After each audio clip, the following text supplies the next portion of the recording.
Chris here from Over 40 Freaking Awesome. Well done on choosing to purchase the Operation Handsome Bastard video course. I'm really excited to help you get your life set up, get your ducks in a row to fit in all the lifestyle habits, sort out your training, sort out your diet so you can finally lose the weight and get in shape and thrive again after 40 or after 50 or whatever age you are. There is life in us old dogs yet. And over the course of this 8 video course, I'm going to show you exactly how to do that. Now, I know you're tempted to binge watch this whole video course. I know I probably would. If you do that, still promise me that you will come back to each individual video and tackle one video at a time. Because over the course of the 8 videos in the course, I'm going to give you a wee bit of homework, just a simple task in order to help you fit in whatever lifestyle habit it is that we're talking about. So for example, in the first video coming next, I'm going to help you get your sleep and stress levels sorted out. What I don't want you to do is to watch that and ignore the homework that you need to do and then dive straight into diet, then dive straight into training, and then you're left there with, Jesus, dozens of tasks to do and you're overwhelmed. Because let's face it, that's probably where a lot of us go wrong whenever we buy video courses and the ebooks and stuff like that. We read the whole thing in one go, and then we're overwhelmed. We can't quite remember what it was that we were supposed to do first. So by all means, binge watch this video course, but promise me that you'll come back and then tackle one video at a time in terms of the homework. And then we will incrementally add new habits to your life and sort out one thing at a time. Now that also, by tackling one video at a time, makes it easier for you and I to stay in touch via Telegram. Now, below this video, you will see the details of how to set up a Telegram account. If you don't have one yet, it's just a messaging app. And that's the way that I keep in touch with my students. I suppose you are. That's how we can stay in touch. If any questions come up over the course of any video, just send me a quick message on Telegram. I will help you through that. If you're not quite sure how to implement certain things into your life, by all means, just drop me a quick message and we can work through it together. That's a valuable extra component to this video course that I think is really useful. It's what's been lacking from video courses that I've purchased myself in the past. I would have loved to just have a quick chat with the guy that set up the video course just to clarify a few things, and that's exactly what you have.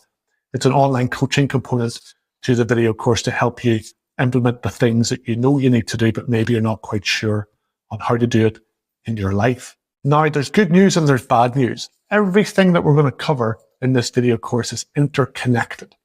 The bad news is that means there's more than one thing that you need to fix in your life in order to thrive again, to get going in terms of losing weight, getting in shape, regaining drive and libido and energy and lightening your mood a little bit. We can't just fix one thing. You can't just fix your sleep and then your whole life is fixed. Similarly, you can't just start going to the gym and your whole life is fixed either. So the bad news is you have more than one thing. There is no one magic bullet that's going to fix your life for you. That's the bad news. The good news is, though, the fact that those things are interconnected means that one wee step that you take along one path, for example, to fix your sleep or to start training, has huge knock-on effects into other aspects of your life. What I mean by that is if you can start to sleep a little bit better, that has knock-on effects onto your metabolism and therefore your ability to lose body fat.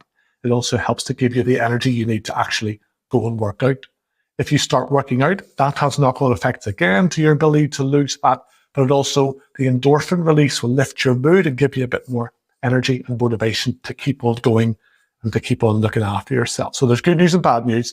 Everything is interconnected, but we will be working through each lesson in turn over this 8 video course so that by the end of it, you have a rock solid plan of exactly what to do. You've been stacking wee habits as you go along, and you just have this clear roadmap. You know exactly what to do over the next weeks and months to start getting yourself in shape, but then to also sustain it so that if you talk to me this time next year, you're still nailing all of those habits that you've just started to do in the coming days and weeks as you work through this video course. So the first video, as I said, is all about sleep and stress. That may seem like a weird place to start because maybe you're thinking, why won't this guy just give me a solid workout program and a diet and let me go off?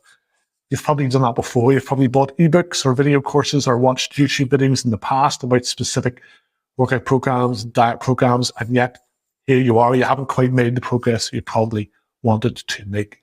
By sorting out your sleep and stress levels, that will immediately lift your testosterone levels. That boosts your energy and your drive and your motivation to want to keep on turning up, to get in shape, to keep on preparing the right meals, to start losing body fat. So sleep and stress may feel like a weird place to start, but it's actually the vital place to start. It gives us the most bang for our buck if we can just lower our cortisol levels, our stress hormones, and improve our quality of sleep. Then a weight is lifted off your shoulders within days and weeks, and you will start being able to stick to training programs, diet programs where you've maybe failed to do so in the past. So I'm going to shut up. The next video coming is how to fix your sleep and lower your stress levels. But by all means, check out the Telegram contact details below to start that conversation going between you and me so we can work through this course together. Hey fella, so in this video, we're going to talk about how to fix your sleep, how to lower your stress, and basically how to reset your dad bod. And by reset, what I mean is by being sleep deprived, that messes up your metabolism, therefore your ability to actually burn body fat, because you're not burning as many calories as you could be on a daily basis, and therefore you're more likely to gain weight. Also, if your stress levels are too high, that means your cortisol levels, your stress hormones are too high, and that pushes your testosterone levels lower than they really need to be. We need high testosterone levels, even at our age, in order for our bodies just to work properly. It's like the life force of men our age. So we need to get testosterone back to where it should be. And we do that by lowering your stress levels and improving your sleep. Now, both of these things are things you probably know that you really should have been looking after a wee bit better all along. The problem is we can't just click our fingers and be less stressed and sleep more. It's not an easy kind of overnight thing, no pun intended. But if we can just work out how over the next few days and weeks you can improve the quality and quantity of your sleep, and by that I mean getting at least 7.5 to 8 hours per night, and also making sure you get enough deep sleep being what we need for mental and physical recovery each night, then life just gets a whole lot easier, and that will immediately lower your stress levels anyway because you've had that mental recovery time. But then later in this video, I'm going to give you a couple of tactics you could also use to give yourself time to work through your general stresses, the things that are weighing on your shoulders, and we can further lower stress levels in that way. So like I said, if cortisol is too high from lack of sleep and high stress levels, that pushes our testosterone levels too low. Then we suffer from low testosterone symptoms. And I'm going to talk in a later video specifically about how to increase testosterone, but sleeping more and lowering stress is one of the major things that we can do to lift testosterone levels. The symptoms of low testosterone are ones you're probably already aware of. That's low libido, low energy, low mood, lack of motivation to do things. Also, a predisposition to probably putting on a bit of weight because your metabolism is messed up. Maybe you're losing a bit of muscle tone as well.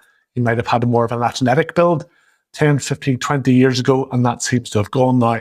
That could well be due to low testosterone symptoms exacerbated by your lack of sleep. First things first, we need to look at your sleep schedule and your sleep environment. So sleep schedule, it is very difficult for you to get 7.5 to 8 hours sleep every night if you're not physically in bed for 7.5 to 8 hours per night. That means if you need to get up at 7 a.m. in the morning, you really need to be in bed by 10:30 or 11 o'clock the previous night. But then we talk about sleep environment. When people say sleep environment, what they mean is your bedroom and is the run up to bedtime set up for you to actually fall asleep? Is your bedroom, for a start, too noisy or too bright? Are there streetlights coming through your blinds? Is it noisy from traffic outside? You can look at things like earplugs and eye masks for that to shut that out so that you're able to actually feel sleepier. Is your room too hot or too cold? Again, that's another part of sleep environment. But also, the half hour before you go to bed is vital as well to make sure your body gets the idea that it's time for bed. Now, that means getting away from your phone. Phone screens have been shown to stop melatonin production, melatonin being what your body needs to produce to actually feel sleepy. Also, having a wee think about maybe dimming the lights in your living room in the run up to bedtime too. Again, just to give your body the idea it's almost time for bed and to encourage it to start feeling sleepy. So that's how to set up your sleep schedule and your sleep environment. There are things that we do over the course of each day too, though, that kind of shoot ourselves in the foot in our ability to actually get enough sleep. So for example, caffeine. Caffeine has a half-life. That means the length of time that it is in your system. And that half-life is about 8 to 10 hours. So working backwards, If you're having your final coffee of the day at like 4 or 5 p.m., that is still in your system when you're going to bed at 10:30 or 11 o'clock at night, and that will affect your ability to feel sleepy. So certainly thinking about things like caffeine, cut that off by lunchtime. Also, in the couple of hours running up to going to bed, if you can make sure you're not shooting yourself in the foot with what you're eating and drinking. Drinking alcohol can give you this impression that it makes you feel sleepy, because it does. It takes the edge off things, but the problem is it stops you falling into that deep sleep. You stay in a kind of light sleep the whole time, which means the next morning you wake up and you think, I slept for 8 or 9 hours, but I don't feel that well rested. That's because the alcohol in your system stopped you getting into a deep sleep. So certainly Monday to Friday anyway, try not to drink any alcohol in the evenings is the way forward. Similar with spicy food and snacks. What you don't want to do is be sitting there at 9, 10 o'clock at night watching TV and chugging down fizzy drinks and booze, but also spicy snacks, things that might give you a bit of indigestion, so that when you go to bed, you're lying there and you've got a rumbly stomach and your body's thinking more about digestion than actually falling asleep. So those are things, caffeine, booze, and spicy foods, those are things that can easily cause you to shoot yourself in the foot so that you can't actually fall asleep when you want to. Those kind of actions will give you the most bang for your buck in terms of making sure you get enough sleep and enough deep sleep every night to start to lower your cortisol levels, to allow the testosterone levels to come up, but also to give you that energy boost, that libido boost, and that kind of mood boost and motivation that you need to then tackle a diet and the workout program. Now, like I said, sleeping more helps with stress levels by giving your body just that mental recovery time every night, 7.5, 8 hours every night. That will lower your stress levels because you've got time mentally just to work through things. But what can happen, sometimes it happens to me in the past too, is I go to bed, I'm thinking, right, time to go to sleep. But then I just start to try and solve the world's problems, staring at the ceiling, thinking through what happened earlier that day. Why did he say that? Why did they do that? Oh God, I have to worry about that thing the kids are doing tomorrow, blah, blah, blah. Just that kind of internal chatter. Because sometimes lying in bed is the first chance we've actually had of peace and quiet to think about these things. That's why the things pop into our heads. So one step you can take to allow yourself to work through those things before you even get to bed is after dinner, if you have the time, just get out for a half-hour walk. Ideally by yourself, rather than having someone chatting away in your ear. You want to give yourself just a half hour of letting the thoughts fly through your head, working through that day's stresses and occurrences and worries. And that gives you the chance to then solve a few things, work through a few things. And then when you get to bed, you've had that opportunity already and you're less likely to lie there trying to solve the world's problems. So that's how to improve your sleep and to start lowering your stress levels a wee bit so that we can get the energy and the mood lift that we want, but also to prime us to start making progress with our workouts and our diet programs that we're going to talk about in the coming videos. Your homework tonight is just to go to bed 8.5 hours before you need to get up tomorrow morning. Even if you're not feeling tired, even if that feels stupidly early, even if your missus is telling you, no, let's stay up and watch this episode of Bridgerton or some random Netflix show that you hate, but you stay up watching it anyway. Get the TV off, get your ass to bed, 8.5 hours, and just start to train your body to get to bed at that time, to start getting it to recognize that that is the new bedtime. That's your homework tonight. Get your ass to bed 8.5 hours before you have to wake up tomorrow morning, and just be conscious of making sure that your bedroom is set up to actually allow you to sleep. So have a wee look around. Are there distractions? Is there too much light? Is it too hot? Is it too cold? Is your pillow crap?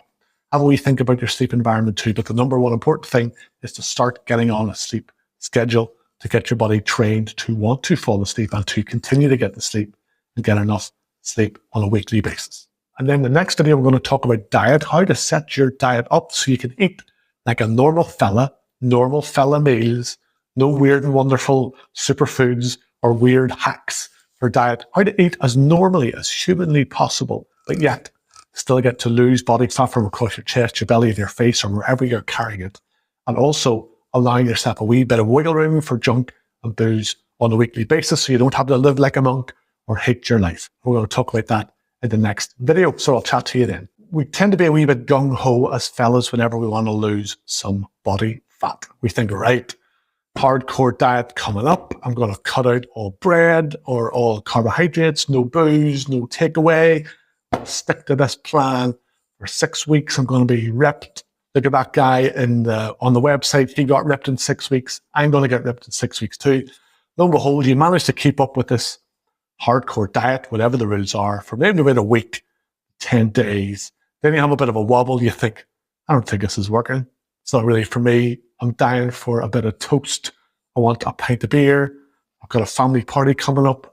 And then the wheels fall off and you just go back to your normal way of eating, the way of eating that has caused you to gain the weight that you're trying to lose. And this kind of stop-start hardcore to just eating like you normally do that causes you to put on weight is the way we go. This kind of constant cycle of a big bit of effort, falling off the wagon, stop, lick your wounds for a wee while, and then maybe in a couple of months you come back for another hardcore gung-ho go at it. So that gets quite tiring after a while, and you start to think, well, maybe it's my metabolism, maybe it's my genetics, maybe I just can't lose weight. And so what we need to think about instead is, it is better for you to find a way of losing a pound a week every week for 3 months than it is for you to go on a diet that promises to help you lose 3 or 4 pounds every week, but you can only stick with that diet for 3 or 4 weeks and then you fall off the wagon and then you put the weight back on. Again, it's having this kind of less hardcore gung-ho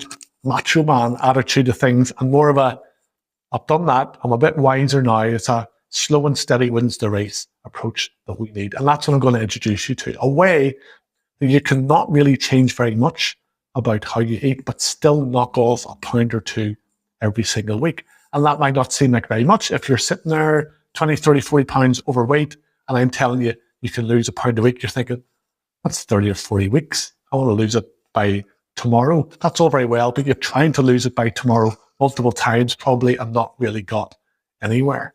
And what we want to do is stop you feeling like you're on a prison sentence and you can't wait to get out, because when you get out, you want to go back to eating normally.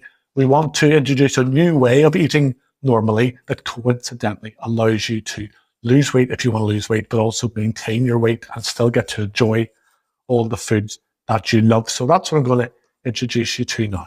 So the overall approach is basically an 80-20 split between eating for health and eating for fun. And when I say fun, I mean all the foods that you probably think are bad or evil, or the ones that you can't really stop yourself overeating when you get the chance. You can still have all of those foods, but they can only make up about 20% of your diet. And that will help you lose the weight, because 80% of the time you're doing the hard work. You're going to be restricting calories. You're going to be eating what healthy foods you do like, and you're going to be controlling portion sizes, and you're going to be controlling how often over the course of the day that you eat. So for most people, for me, for example, that 80-20 split is Monday to Friday. I eat for health and well-being purposes. I eat the right thing rather than the thing that the wee voice in the head tells me I should really have. And then 20% of the time, so for me, the weekend, I have a bit of wiggle room. I have earned that wiggle room. I can guilt-free have takeout, go for restaurant meals, have a few pints with friends, have a few glasses of wine at home, eat some chips in front of the TV as I watch a movie with my wife, things like that. And that 80-20 split is something you can just sustain for as long as you want to sustain it, because you're not having to give up anything. So let's talk about meals. You're probably already wondering, well, what am I supposed to eat for breakfast? What's a good healthy lunch? What can I eat for dinner Monday to Friday? How does it all work? We're going to try and change as little as humanly possible about what you already eat, but we're going to restrict calories a wee bit so that by getting into a calorie deficit, you can start losing some body fat. Now, the best thing to do is to keep your dinners as sacred. If you're anything like me, you probably have 8 to 10 different dinners on rotation. Your kind of go-to family favorites that you and your family eat all the time. The worst thing would be for you to have to be on a diet where you have to make your own kind of diet person healthy meal alongside what everyone else is having, and then you look longingly at the big lasagna that everyone else is getting to eat while you chomp away on your carrot sticks and hummus or God knows what. We're going to keep your dinners exactly as they are. Keep on eating the same dinners, but just be mindful that your portion needs to be controlled. Even if it's your favorite dinner in the whole wide world, you need to restrict your portion to eat just enough to fill you up, and then no more. You need to cut yourself off. Also, when we look at your dinner plate, whatever you're having, your plate might not necessarily look the same way as everybody else's, because what we want your plate to look like is quite a lot of meat. So meat or fish or a protein source, whatever you're having, quite a lot of vegetables because you can't really overeat vegetables. Get those into you. Those are very filling, but also very low calorie. And also then the carbohydrates, so the pasta, the rice, the bread, the potatoes, the fries, whatever you're having, that needs to only really take up about a third of your plate. Because for most of us, we don't need that many carbohydrates on a daily basis because our work lives are fairly sedentary. Whilst I'm not saying you need to go on a keto diet or a super low carb diet, Monday to Friday, I would recommend that just a third of your dinner plate has the carbohydrates in it for whatever meal you're having. So that's dinners. Don't change the recipes, but just change what your plate looks like.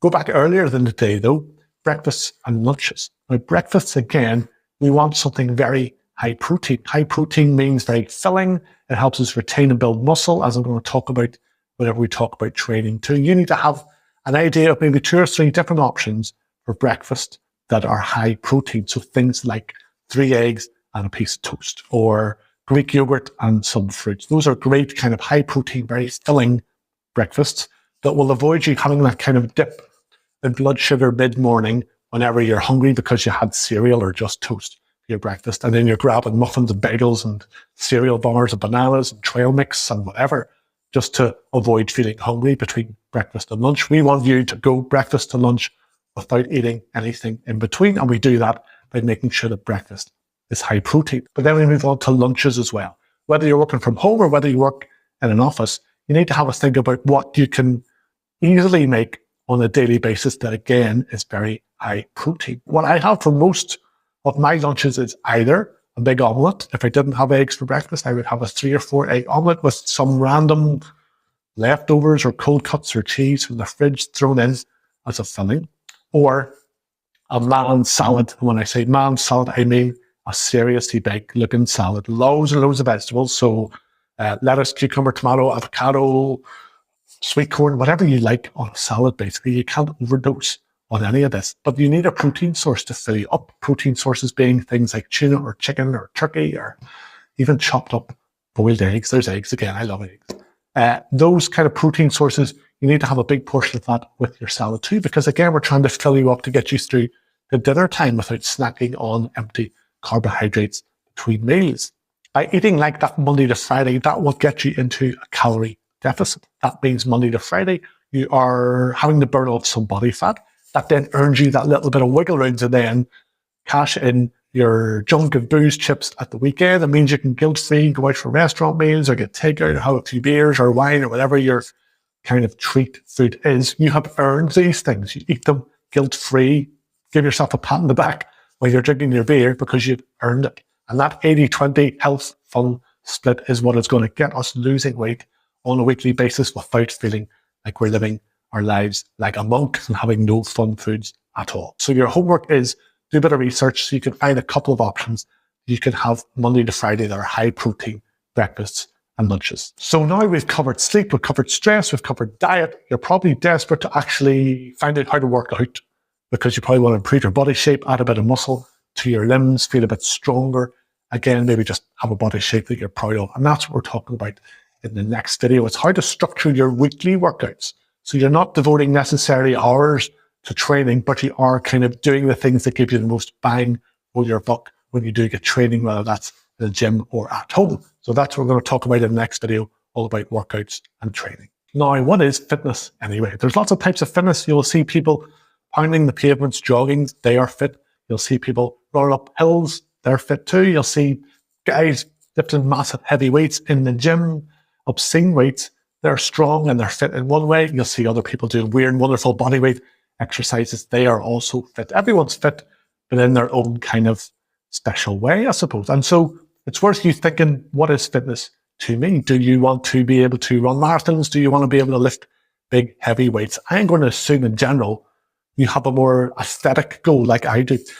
As I've got over 40, I just want to look and feel mobile and I want to look good in a t-shirt. I just want to feel fit and strong. I don't really have any goals to run marathons or be able to do certain things or lift a certain weight. I just want to use the weights and the type of training so that I feel mobile and flexible and able to continue to kind of tackle life and do whatever I want as I age while looking decent at the same time. I'm going to assume that's your goal too. So when it comes to the types of fitness that we need as guys in our 40s, 50s and beyond, we need aerobic fitness. So that's things like stamina, things you can do for 30, 40 minutes without getting out of breath. We need that just for getting through life, for going for walks with the family, for carrying shopping bags. If your missus trails you out on a shopping trip with her, we just need stamina to get through our life. So I'm going to explain to you how to fit in some aerobic exercise without necessarily having to devote your life to jogging or living on a treadmill or an exercise bike.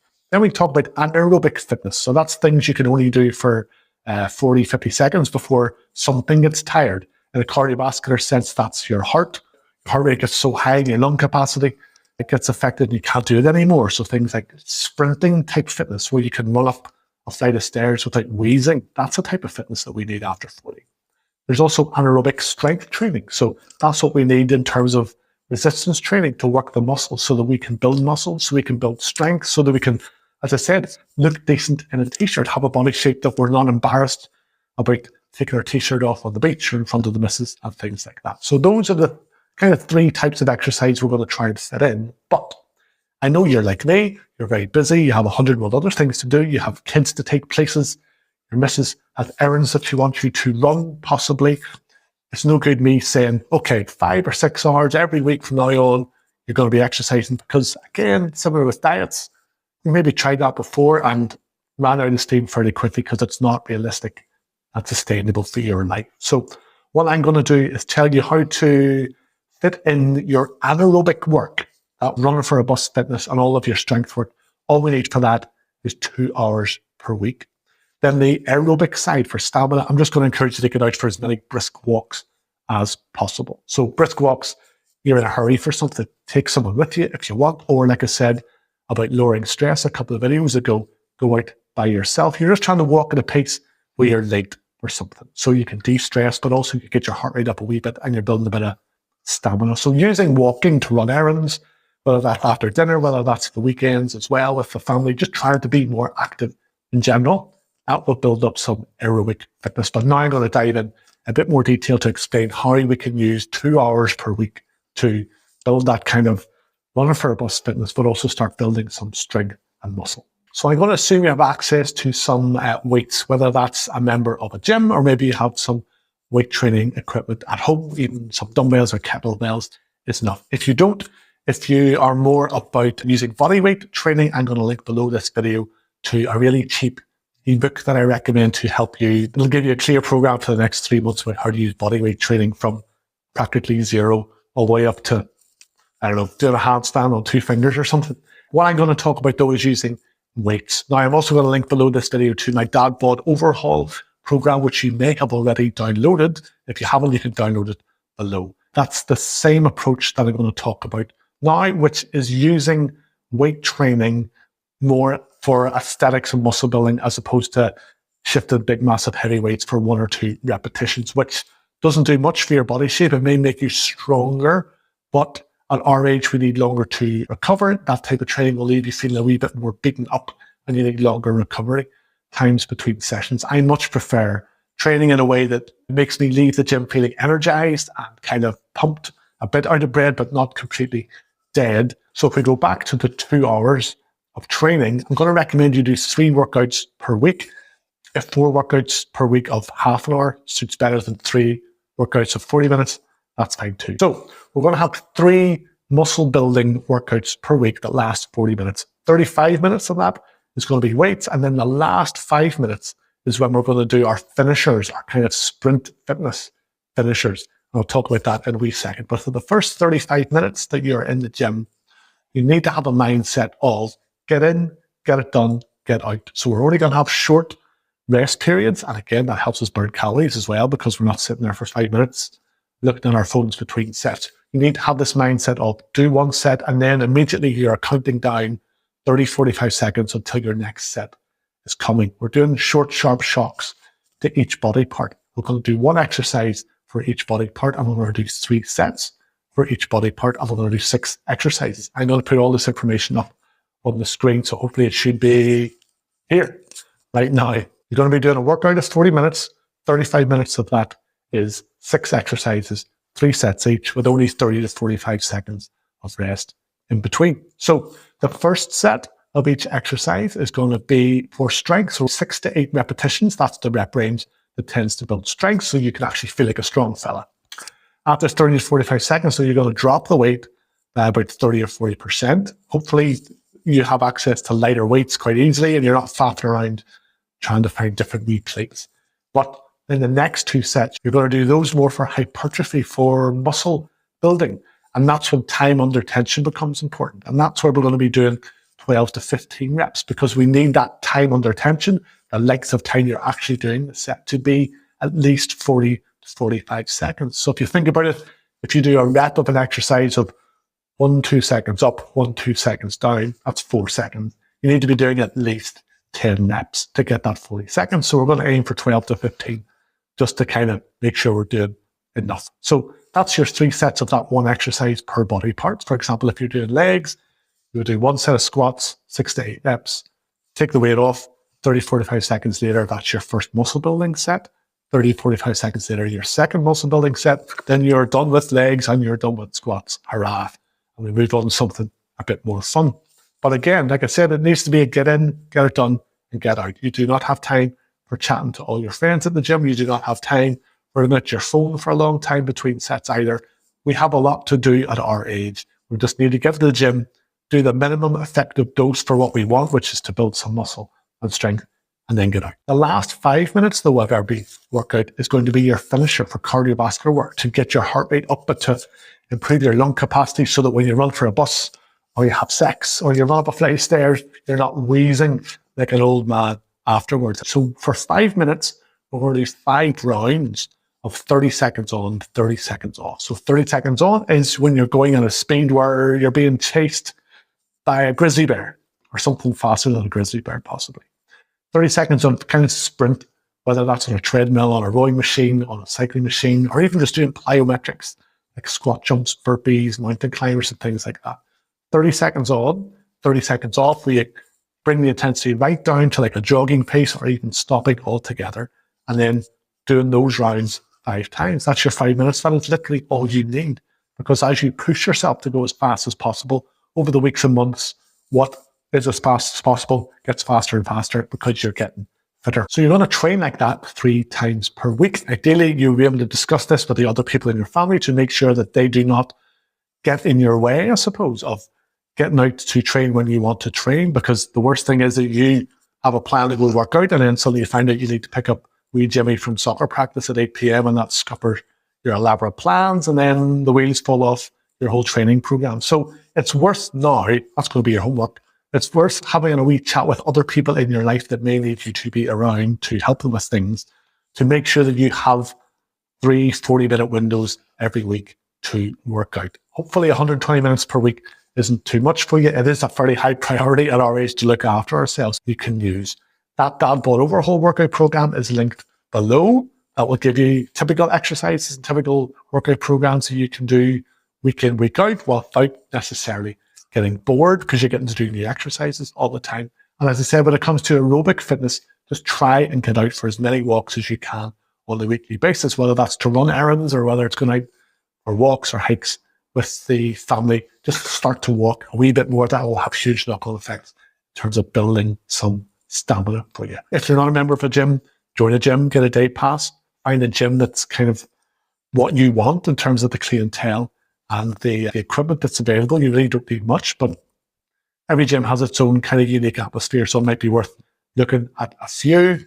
If you want to work out at home, you can get cheap dumbbell sets on Amazon or your local sporting goods store for less than $100 or £100 is all you need. Again, if you're not sure what to get, send me a question on Telegram. I'll send you some links that I've found online too. So remember, I'm in your corner here. I'm here to help you. I'm here to coach you to get you started with working out so you're absolutely clear on what to do and how to do it. So don't be a stranger on that front. But like I said, today's main homework is to make sure everyone else who relies on you knows that you're going to start working out 3 times a week for 40 minutes, and they may want to start coming out for walks with you as well in the near future.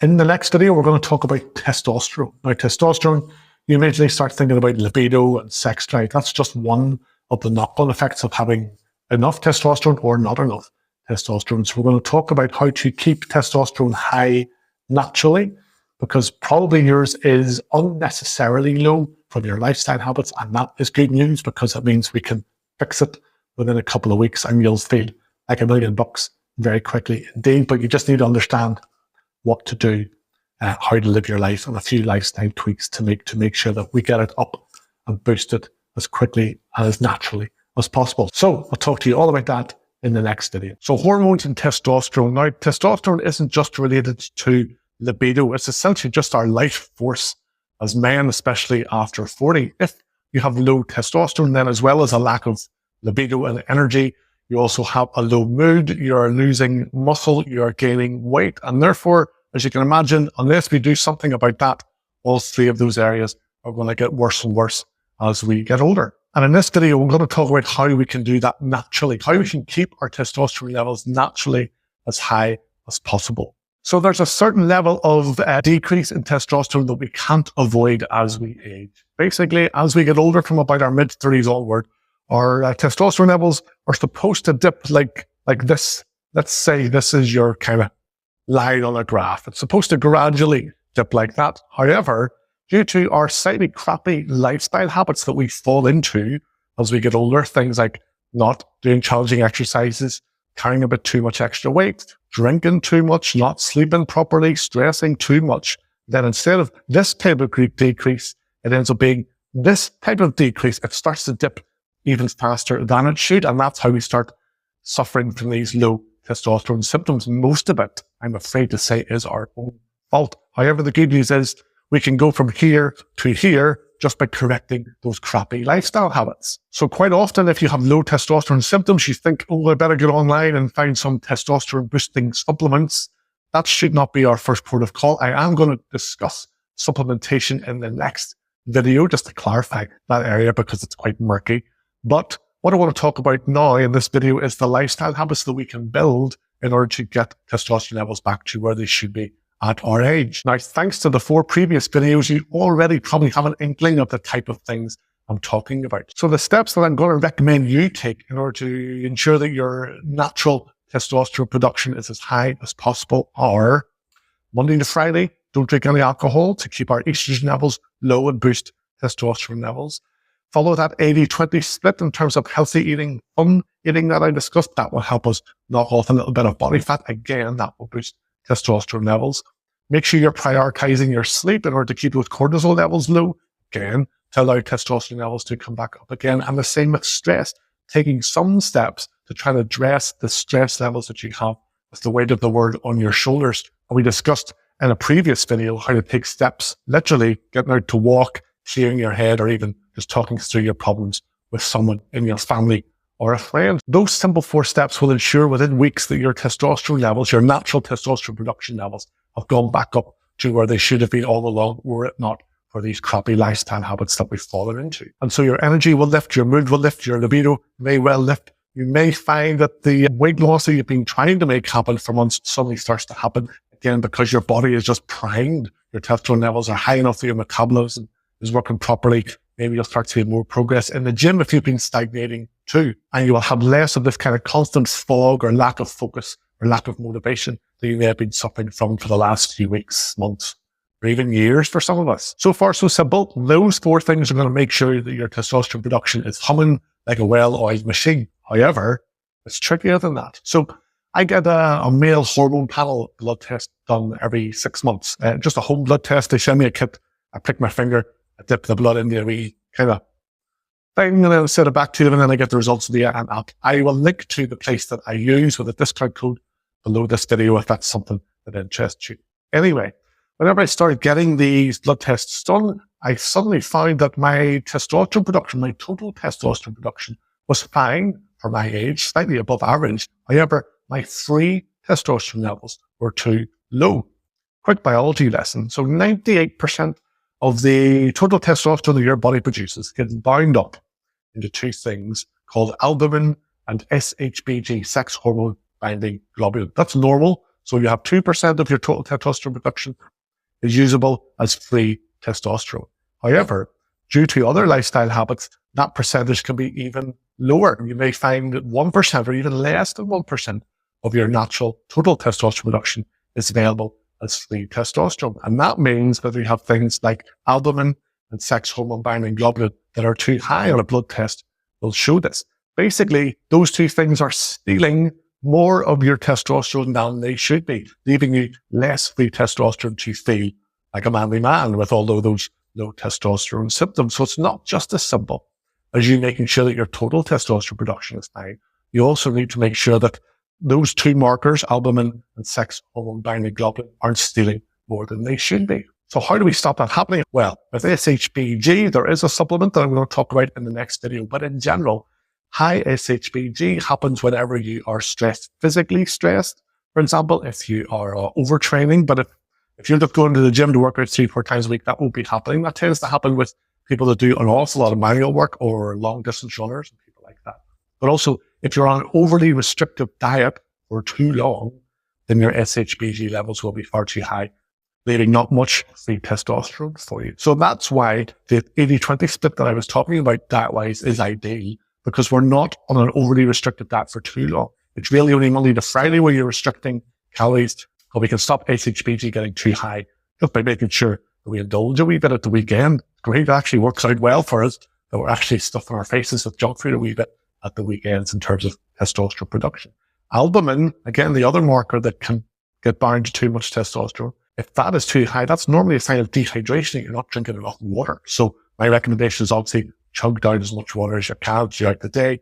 You will end up having to go for a pee more often, but that's just more opportunities to read sports gossip websites. Again, it's a win-win situation for us. So there you go. Hope that's clear. That was just a basic primer on how to make sure your natural testosterone production is as high as possible and how to stop other markers binding to too much of your testosterone, causing your free testosterone to be too low and therefore you suffer from low testosterone symptoms. You will be aware, if you've spent any time online, that there is a plethora of testosterone boosting supplements, things that claim to make you feel like a 20-year-old with a constant boner brimming with energy within days. Most of them are completely useless and a complete waste of money. Believe me, I have wasted my money. Don't waste your money. But in the next video, I'm going to talk about supplementation because there are some cheap, simple, really available supplements we can take to boost testosterone again or make that process easier, but also just help us thrive in a health and well-being sense over 40. Again, it's just cheap and freely available stuff, nothing sketchy, but I'll talk about that in the next video. So let's talk supplements. As I mentioned in the previous video, I have been terrible for falling from a marketing blurb that overpromises and underdelivers on supplements that are claimed to be testosterone boosting or claim to help me feel like $1 million within days. Most of them are completely useless. The supplements I'm going to talk about in this video, though, are fairly cheap, freely available things. You can get them from your local nutrition store or online. You don't need some sketchy contact in Mexico that's going to smuggle stuff over the border for you. The three main areas of supplements we're going to talk about are ones that help with hormonal balance. Then there's a supplement that's going to help with our prostate health, and another supplement that's going to help with joint health. Now, prostate and joint health sound like very boring, unsexy things, but there are two areas that can really hinder us being able to enjoy life unless we make sure that our joints and our prostate stay healthy as we age. So it's worth looking after those two things. But first, I'm going to jump in and talk about hormonal balance supplements. So most supplements that claim to be testosterone boosters actually just fix the crappy lifestyle habits that have caused your testosterone to be too low. None of them actually throw more testosterone into the mix. So the first one I'm going to talk about is ZMA. ZMA is a mix of zinc, magnesium, and vitamin B6. Zinc is great for natural testosterone production. Magnesium is great for helping us fall into a deep sleep, get a high quality sleep. Again, to make sure stress levels stay low, so testosterone levels can stay high. And then vitamin B6 also helps with nerve and muscle function as well as lowering anxiety and stress levels and helping keep our energy levels high as we get older. Then another supplement that will help with natural testosterone production is vitamin D3. So there's a reason whenever you're on vacation, you may feel a bit friskier. Vitamin D helps us with natural testosterone production, which is going to increase your libido. And so if I live in a Northern European country, outside it is miserable, like it always is in Ireland. I supplement every day with vitamin D3. I have 8,000 IUs per day, especially during the winter when we get bugger all sunlight. Now, we've talked previously about if your stress levels, if your cortisol levels are too high, that will suppress your testosterone levels too. So one supplement that can help to lower cortisol is ashwagandha. It's an Indian herb you can get in capsule form or powder form. Again, that's going to help to lower your cortisol levels, and there's plenty of studies that back that up, that it is efficient. It's been used for centuries in India to combat anxiety and stress. And then the final supplement I want to talk about in terms of hormonal imbalance is boron. So B-O-R-O-N. You may remember from chemistry class, 10 milligrams of boron has been shown to lower your SHBG levels. Now, remember from the previous video, you were listening, weren't you? SHBG, if too much of our total testosterone is bound to SHBG, then we don't have enough free testosterone, and then we suffer from no testosterone symptoms. So as much as I said in the previous video, making sure you're not on an overly restrictive diet and you're not overtraining, boron can also help to lower those SHBG levels very quickly, and that will give you that boost in free testosterone within a couple of days. So all of those supplements help with the kind of testosterone balance, making sure testosterone's up, making sure cortisol and things like that stay low so that testosterone can stay high. None of those have strong side effects. They all have lots of studies to back them up. They are not sketchy at all, and you can get them fairly cheaply on eBay or Amazon. They're commodity items at this stage. Just buy the cheapest one with the best reviews. There's no one brand that has a proprietary blend of vitamin D. Vitamin D is vitamin D. Just take some cheap vitamin D. Let's move on though to talk about those other supplements that help with prostate and joint health. So our prostate can get enlarged as we get older. What that does is can make you need more frequent urination, and especially overnight. This is a real pain in the ass, and I suffered from it. Literally every morning, 3 o'clock in the morning, I would wake up dying for a pee, having to run to the bathroom, having a pee, get back to bed, cross my fingers and hope that I fell asleep again. And quite often I didn't, and I just lay awake, and it was affecting my life, obviously, because the next day I felt like crap. So that's because your prostate gland can get enlarged. It pushes down your urethra, and then you need to pee more often. Or if you do go to pee, it's quite a weak dribble. I don't want to go into too much detail, but you know what I mean. It's not like that kind of fast flow that you had when you were in your 20s. That's from an enlarged prostate. So it's worth taking steps to make sure your prostate gland isn't enlarged. So I recommend taking saw palmetto. Again, just a freely available herb. Tons of studies back up that it decreases the size of the prostate. If, however, after taking saw palmetto for a few weeks, you still see no difference, it is worth going to see your doctor, obviously, because of maybe some other prostate issue that you have. I'm not saying saw palmetto stops you getting any prostate issues as you get older, but it's certainly very efficient at decreasing the size of an enlarged prostate if that's what's causing your frequent urination. The last supplement I'm going to talk about is for your joint health. Now, if, like me, you often wake up in the morning and it takes a few minutes for you to not feel like the Tin Man from The Wizard of Oz. You feel a bit creaky, you've got a shoulder thing and a neck thing and a back thing and all sorts of things. And then over the course of the day, you kind of warm up and loosen up a wee bit. That's because your joints aren't in particularly good shape. Now, some of that's a side effect of just being a bit older. We've been doing yard work and maybe doing exercises in the gym, and some of that starts to take its toll after a few decades, obviously. However, there is a supplement, cod liver oil. It's almost like greasing your joints. Within days, it's one of the few supplements that I take. If I stop taking it within a week, I feel different. I feel clear. I don't feel as loose and as mobile as I do when I am taking it. You have an option, I suppose, when it comes to fish oil. You can either just take capsules. The side effect of those is that you get fishy burps. So on the way down, you don't taste anything. But because of the kind of coating that they're in, it doesn't get digested as easily as just pure oil does. And therefore, if you burp over the course of the day, you may get fishy burps. If you're okay with that, take the capsules. What I prefer instead is for it to taste a little bit gross on the way down, but not suffer from fishy burps for the rest of the day. So I just take the oil itself, just 5 milliliters on a teaspoon every day. And that helps my joints feel nice and loose. So it's certainly a good idea to take cod liver oil or fish oil on a daily basis, just for all around joint health. So you can stop feeling like the Tin Man in Wizard of Oz. So those are all the supplements I really recommend. Now and again, there will be something new that comes up online that claims to be the new wonder supplement that's been around for centuries in some other far-flung country, and now it's available in pill form and it's pending FDA approval. More often than not, it never gets FDA approval because the studies that it's based on were based on one rat in Russia or something a bit sketchy. So be very careful when it comes to believing the marketing blurb in any new supplement that you come across. Reach out via Telegram or email me if you ever have any questions at all about any supplement that you're thinking of taking and you're not sure whether it actually delivers what it says it's going to. So we have covered a lot over the previous few videos. We have now sorted out your sleep and your stress levels, your diet, your training, your testosterone levels, and now we have some supplements to add to your locker to help the whole process run smoothly.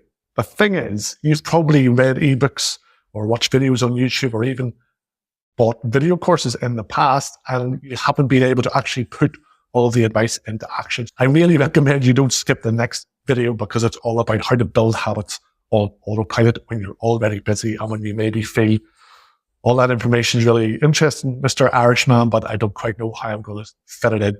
I'm going to tell you exactly in the next video how to fit it all in. So I'll talk there. So this video for me is one of the most important ones of the whole course because it's going to finally give you the tools to take the information that we've looked at over the last few videos and put it into practice starting immediately. And the way we're going to do that is to not overwhelm yourself. So over the next 4 weeks, I encourage you to take 4 weeks to try and get all of these habits lined up. So that means week 1, focus on 1 or 2 new habits. Week 2, keep those habits going, but add in another couple. And then lo and behold, after 4 weeks, you have all these new lifestyle habits. But it's worth just briefly looking at the things that you now need to sort out in your life to make all this happen, to make sure that your diet habits and your lifestyle habits and your training habits eventually happen on autopilot. It's going to take a wee bit of work first and a bit of effort for you to figure out how to squeeze it into your life. So as I see it, there's 6 main things that we need to sort out before you even start. Things that unless you figure them out now, the wheels are going to fall off really quickly and you're going to get nowhere with your efforts to look after yourself and improve your body shape. So first one, training. It's all very well, I'm giving you a training program, but now you need to figure out, well, what days am I going to train?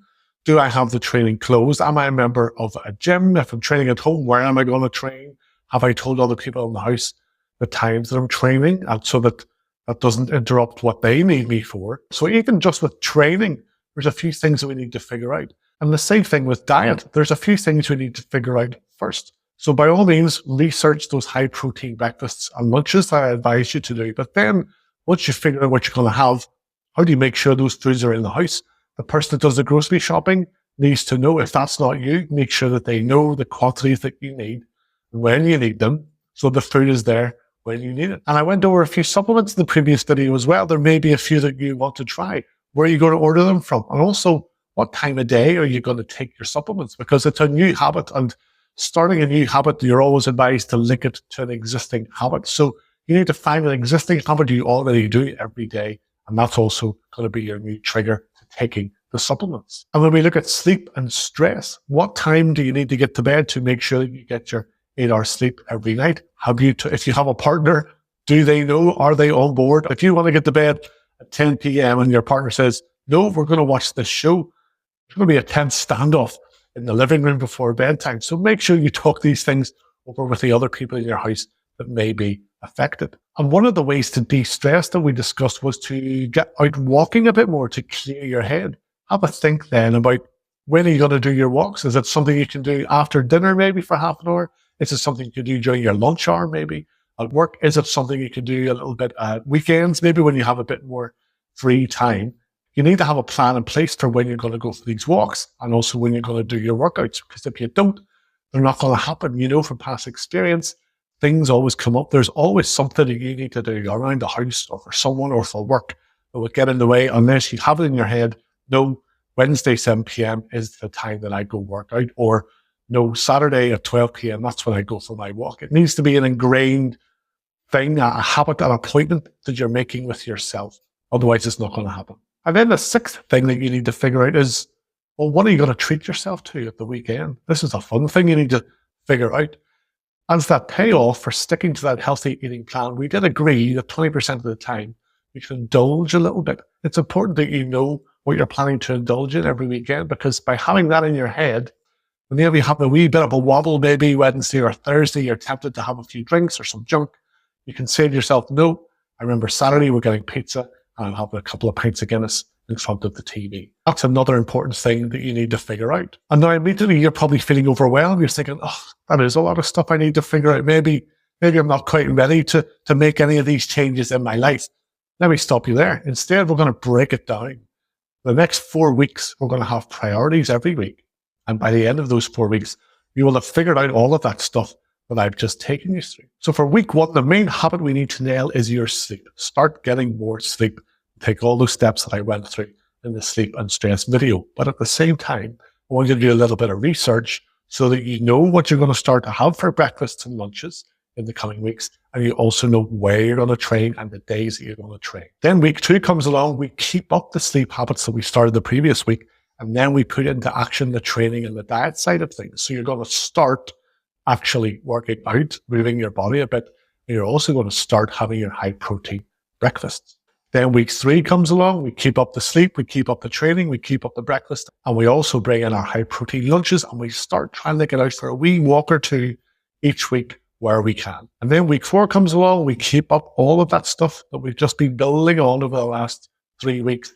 And then we introduce supplements and a little bit more walking if you can. So you see what I mean? If we break it all down into manageable chunks, you don't feel overwhelmed week by week. But how else can you keep yourself on track whenever you're starting to try to build all these new habits over the next few weeks? Well, I recommend involving your family and friends. Sometimes when we're trying to make positive lifestyle changes, we want to keep it quiet because we don't want to be embarrassed if it doesn't quite go according to plan. The fewer people that know about it, the fewer people will kind of know if you decide against continuing with it after a couple of weeks. That's the wrong way to look at it.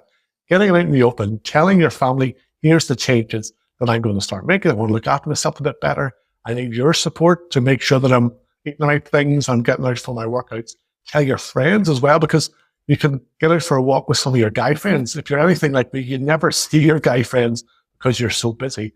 Here's an ideal opportunity to actually meet up and get out for something that's mutually beneficial. You can get out for a walk and have a chat and clear your head and kind of unload your problems to someone who's on your side. So let's look at a typical ideal day. Once you're at the point where you have put all of these changes into action, what does your ideal kind of typical day look like? I'm going to disappear for a second because I'm going to put it up on the screen. Let's look at your ideal day. So 7 a.m., you're going to get up, you're going to have a big glass of water, have your high protein breakfast, and take your supplements. Your trigger for taking the supplements is, I am having my breakfast. Let's get these supplements down me. 12 p.m., lunchtime comes along. You have your high protein lunch. You have more water. You get out for a walk to clear your head if you can.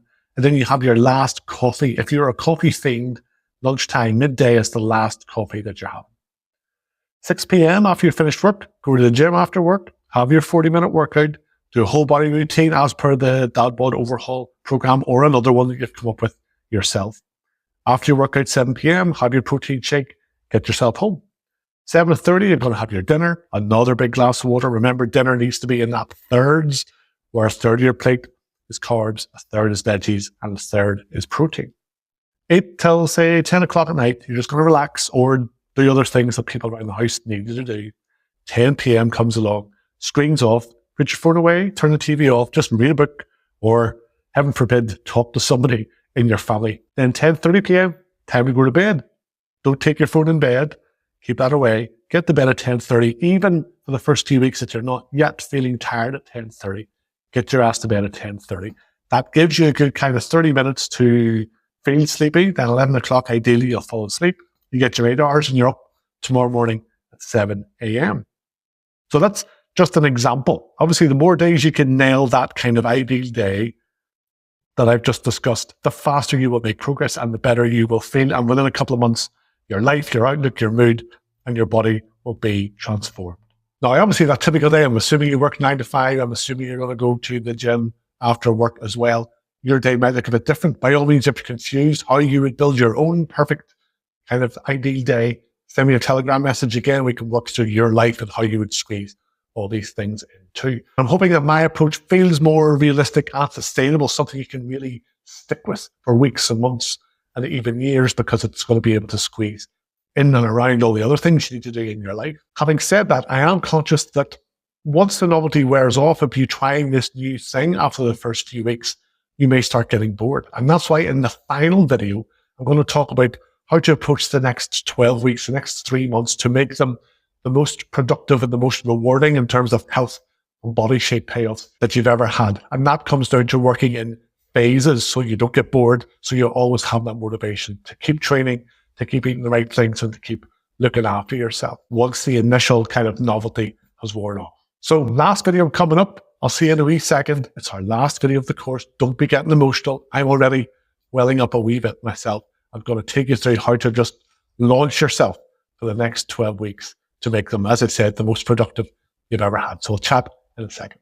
Hi mates. So last video of the whole course, I just spoke in the previous video about the importance of giving yourself the next 4 weeks to put all of these habits into place, to get your diet set up, to get into a routine with your workout program, to start sleeping a little bit better, to take steps to reduce your stress, and also to take any supplements that you feel are worthwhile taking. The issue is sometimes that we want to make progress yesterday, and therefore we don't give ourselves that 4 weeks to kind of hit a few hurdles, take 3 knockbacks, take 2 steps forward, 1 step back, and we get pissed off if after a week we're not walking around with massive biceps and have 6 packs and we think, oh, it's not worth it. And then we fall off the wagon again. So be kind to yourself, I suppose. For 4 weeks, just let yourself trip up a few times, get a little bit wrong, not get it right every day or every week, but learn as you go, learn how to squeeze all these habits into your life. That kind of 4 week time frame is a good one to keep in mind as well. I find that I start to get a little bit bored with any program after 4 weeks. Maybe I have some type of training or diet ADHD or something. I don't know, but you're possibly the same. After you follow some sort of program for about 3 or 4 weeks, you start tweaking things a wee bit, change it a little bit, and before you know it, the program that you're following looks nothing like the original program that you know works, but you start changing so much that it no longer works, and then you stop doing everything. So having a 4 week time frame in mind in everything that you do is worthwhile, because when you have a little bit of a wobble at the 2-3 week mark, you know, I only have 1 more week of this phase and then I'm going to change things a little bit, and that can help to keep you on track and stop you getting a little bit bored. So I want to talk about the next 12 weeks, what you're going to do for the next 12 weeks to stay on track. We talked about the initial 4 weeks being just you developing those habits, but beyond those next 4 weeks to the following 2 months, next 8 weeks, what are you going to do to stay on track, stay consistent, stay motivated, and make phenomenal progress? Because within 12 weeks, within 3 months, you will be amazed at what you can achieve if you can just stay on track. Within 12 weeks, you can knock off 25, 30 pounds of body fat. If you look down at yourself now and you're carrying that amount or more, you can just imagine within 12 weeks that could be gone. You could have built a seriously noticeable amount of muscle within 12 weeks. Your life will be transformed if you've managed to fix your sleep and your stress levels and your hormones too, because you just want to keep going and grab life by the balls. You feel like a new man. And that only really happens if you can stick with everything for 12 weeks. But I want to break it down for you to make sure that you reach that 12 weeks, that you don't get bored after 4 weeks and go back to your old, bad, counterproductive habits. So let's break down the next 12 weeks into 3 4-week phases. So phase 1 obviously is giving yourself this initial 4 weeks to get set up with the diet side of things, to get into some type of routine with working out, to start trying to fix your sleep, to get out for some walks, to de-stress a little bit, to start taking some supplements if you think those will help, and to just rebalance your hormones, to basically factory reset your body so that it's finally working properly again and you can lose the weight you want and you can change your body shape in the way that you want to. So that's phase 1. Then we come to phase 2. The next 4 weeks, we're going to tweak things slightly. Now, what that means is if you're starting to get bored with the exercises that you're doing in the gym, change the exercises, but still stick to the same structure in terms of sets and reps and rest periods and things like that. That will stop you getting bored with doing the same humdrum exercises. Again, hit me up on Telegram if you need some advice on that. On the diet front too, if you're getting bored with the breakfasts and the lunches that you're having, those high protein breakfasts, we'll tweak things a little bit. We'll introduce another couple of good recipes that still stick to the same macronutrient split, primarily high protein, a bit of carbs, but plenty of fruit and vegetables too. Again, that will stop you getting bored with sitting there eating 3 eggs and a bit of toast for your lunch every day too. So phase 2 is more about just tweaking your training and your diet a little bit to stop you getting bored and just to challenge your body in maybe a slightly different way in the gym and keep that interest up in sticking to the diet side of things. Then we come to phase 3, the last 4 weeks, and that's when we kind of have a team meeting with ourselves and we gauge progress if we're happy with how things are going, but also deciding, have my priorities changed a little bit? For example, you may decide, well, over these last 7-8 weeks, I've lost the weight that I want, or I've lost enough weight. I'm going to come off that kind of slightly restrictive diet Monday to Friday and just kind of spin my wheels for a wee while and be okay with that. So you just introduce a few more calories. You can introduce some carbohydrates at breakfast and lunch. Again, on the training side of things, if you've got 7 or 8 weeks of training under your belt, maybe your priorities have changed and you think, well, I'd like to focus for the next 4 weeks on strength training or really ramp up the muscle building side of things. Or maybe I'd like to get into bodyweight training and calisthenics and learn some kind of new skills that still challenge my muscles. So that 8-week mark, having 2 months under your belt of kind of sticking to some type of plan, it's normal for your priorities to change a little bit. And that's when you probably need a slightly new plan. So for example, as I said on the diet front, if you just want to maintain your weight after 8 weeks, just introduce some carbohydrates. However, if you want to really ramp up the fat loss side of things, don't reduce the calories even more because you'll just be miserable and hungry. Instead, you ramp up the walking, because if you can fit in 10,000 steps every day of walking, that is enough to speed up the fat loss side of things too. And on the training front in the gym, you probably need a slightly different plan after 8 weeks. If you do have a different priority, you need a strength training plan, or you need a different split to maybe work certain muscle groups harder in each workout than others, rather than those whole body routines that you've been following for the last 7 or 8 weeks. So those 3 phases, that's a good way for you to work. Phase 1, just sort your life out, get up and running. Phase 2, tweak things a little bit to stop getting bored. Phase 3, revisit your priorities and get yourself a slightly new plan if you need one. Now, it would be remiss of me to not mention that I do work with some guys on an online coaching basis in this kind of 12-week time frame to make sure that you nail every one of those 3 phases and you have the customized plans that you need as you go along. And any tweaks and questions that you have as we go along, we answer those through Zoom calls and daily Telegram check-ins. And that means you can't fail to make progress to knock off those 25 pounds, to get a noticeable amount of muscle, because I am literally in your ear every day, making sure you're on track, you know what you're doing, you're sticking to the plan, but also making sure you're staying motivated and supported to have any questions answered. And if you have a bit of a wobble, that I help you through that rather than you falling off the wagon completely. If working together in that way sounds like something you'd like to discuss further, by all means, just send me a quick message on Telegram. There's no hard sell for my coaching program. Just hit me up on Telegram and we'll discuss whether it's the right thing for you to do. So we'll sign off the video course now. I really hope that this whole course has helped you to understand how it's not that hard to get your life set up to thrive. You just need to figure out how to squeeze in all these healthy habits on multiple fronts. I really want you to get going and start thriving. And so I hope after watching all of these videos and talking to me via Telegram that you feel ready to tackle this and nail all these habits once and for all, so you can thrive in your 40s, 50s and beyond and be a handsome bastard.